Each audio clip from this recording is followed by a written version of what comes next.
तो जीव कर्म करेगा, क्योंकि कर्म ही मूल है। कोई भी कार्य आप करिए, चाहे भौतिक कार्य हो चाहे आध्यात्मिक हो, हर कार्य में परिश्रम कर्म निहित है। तो इन कर्मों के द्वारा अग्रसर होते हैं, लेकिन अग्रसर होने के बाद हम जब वहीं तक रह जाते हैं तो पतित हो जाते हैं। क्योंकि बचपन में शिक्षा दीक्षा, फिर जगत कारण में भोग विलास, फिर उसके आगे बढ़े तो क्रियाकर्म बुजुर्गों का, फिर उसके आगे बढ़े तो थोड़ा कथा सुनने की इच्छा बढ़ी, सत्संग करने की इच्छा बढ़ी, तीर्थाटन करने की इच्छा बढ़ी, लेकिन बढ़ तो गई इच्छा, लेकिन जीव शिक्षा को मार देता है, कमजोर कर देता है। बस इतना बहुत कर लिया, चारों धाम कर लिया, बहुत कर लिया, तीर्थ यात्रा कर लिया, बहुत कर लिया, भागवत सुन लिया, बहुत कर लिया। शास्त्र को सुन करके जीव अमर नहीं होता है, क्योंकि शास्त्र आपको मार्गदर्शन देता है। जितने भी शास्त्र हैं आपके धार्मिक, ये सब आपके मार्गदर्शक हैं। इनके द्वारा मुझे प्रेरणा मिलती है, सीख मिलती है कि हम साधना को कैसे मजबूत करें। साधक तो हैं, साधना नहीं हो पा रही।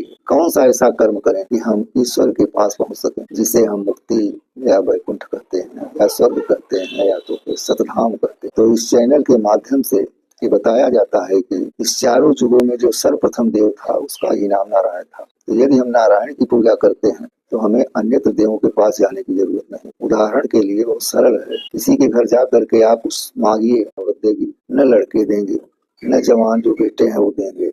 देने वाला घर में जो बुजुर्ग होगा, जो श्रेष्ठ होगा, जो हेड होगा, जो सीनियर होगा, वही देगा। उसकी बातों को सब लोग मानते हैं। तो इसी प्रकार से इस चैनल के माध्यम से बताया जाता है कि नारायण सर्वप्रथम थे। अगर हम सर्वप्रथम आज के करोड़ों वर्ष पहले के देवताओं के नाम को अगर हम जान लें और उसी देवता के पीछे हम पढ़ करके साधना करें, साधक के रूप में, साधना भी कई प्रकार की होती है, लेकिन जब साधक बनो, पहले अपने को साधो, अपने अंदर क्या कमी है उस कमी को दूर करो, तब साधक बनोगे। और जब साधक बन जाओ तब साधना करो।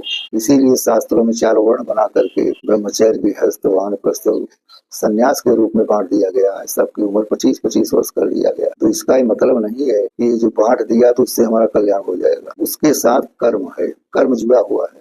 तो हम इस मार्ग को प्रशस्त करने के लिए क्या करें? कर्म करें। कृष्ण भगवान भी गीता में बताए हैं कि कर्म करिए।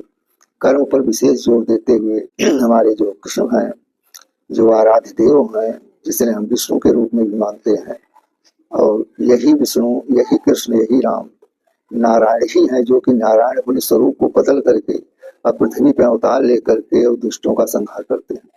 नहीं करते तो करवाते भी हैं, किसी न किसी को माध्यम बना देते हैं। त्रेता में हनुमान को माध्यम बनाया, सतयुग में प्रहलाद को बना करके दिखाया लीला, और द्वापर में आकर के अर्जुन को संकेत किया कि तुम युद्ध करो।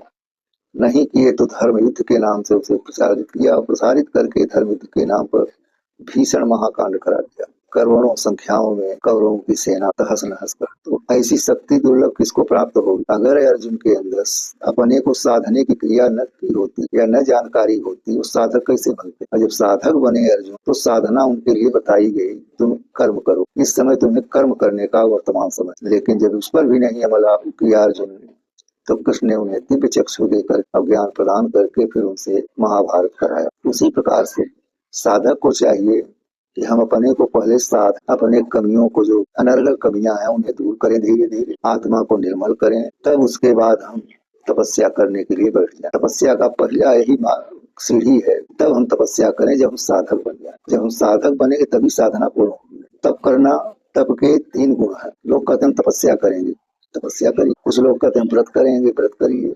कोई कहता है हम त्यागी बनेंगे, त्याग करो। तो इन सब के लिए आहार भी लिखा गया है कि जीवन में कौन सा आहार लें कि हम तपस्या कर सकें, कौन सा आहार लें व्रत कर सकें, कौन सा आहार लें कि हम त्याग कर सकें किसी वस्तु। रामचरितमानस में संकेत दिया है गोस्वामी ने कि जब हनुमान जी को ब्रह्मचर्य रूप में भगवान राम के सामने आना पड़ा, उन्होंने सारी जिंदगी तक, जब तक भगवान राम के शरण में रहे, फलाहार किया, ब्रह्मचर्य रहे। इन सब चीजों को जानना जरूरी है। जब हम इस चीज को जानते हैं कि फलाहार करने पर ब्रह्मचर्य हमारा खंडित नहीं होगा, तो हम तपस्या कर सकते हैं, हम उस कार्य को आगे बढ़ा सकते हैं। तपस्या करने की पहली सीढ़ी यही है कि हम अपने को साधें, साध करके तब साधना पर बैठें, नारायण के नाम का जाप करें, तप करें, व्रत करें और त्याग करें।